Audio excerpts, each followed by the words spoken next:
May mga kwento na hindi mo plano isulat, pero kusa na lang nabubuo. Ito ang kwento ng may bikan, kung paano ako unti-unting naging ako dahil sa kanila. May mga pangarap akong hawak noon, mga planong akala ko ay para lang sa'kin. Tahimik ang mundo, simple lang takbo, hanggang dumating ka at nag-iba ang lahat. Sa bawat hakbang nakasama ka, may bagong ako na nabubuo.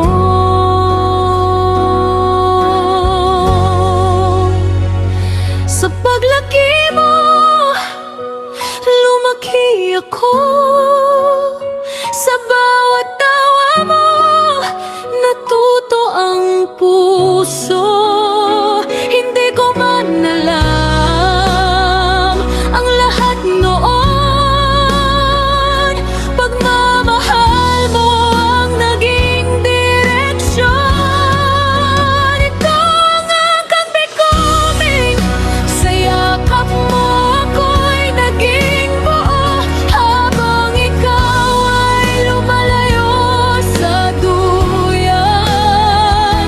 Mas lalo kong nakikilala kung sino ako.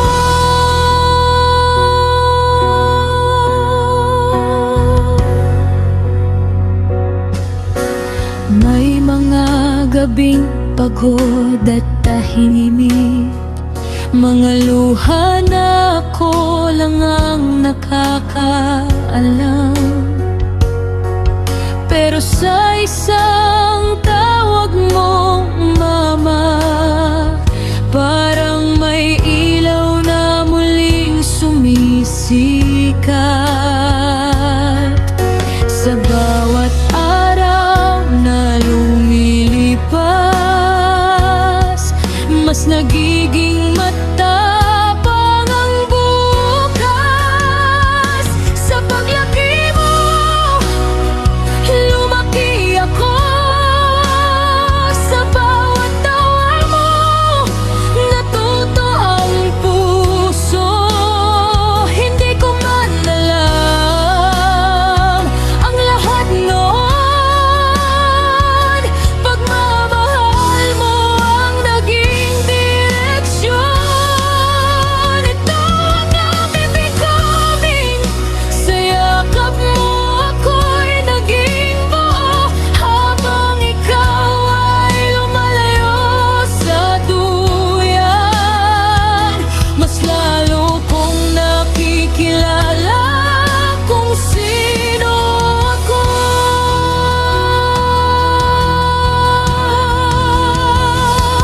Kung may araw na maligaw ako, ikaw ang paalala kung bakit ako tumatayo.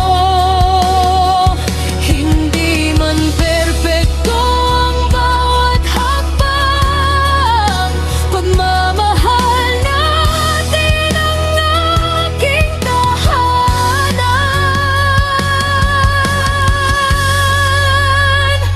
Sa paglaki mo, lumaki ako. Sa bawat sandali, sabay tayong nagbago. At kung may isang kwentong isisigaw ko, ikaw ang dahilan kung bakit ako ako. Ikaw ang aking kidnapping, hindi pa tapos, patuloy lang. Kasabay mong lumablaki ang pusong natutong magmahal.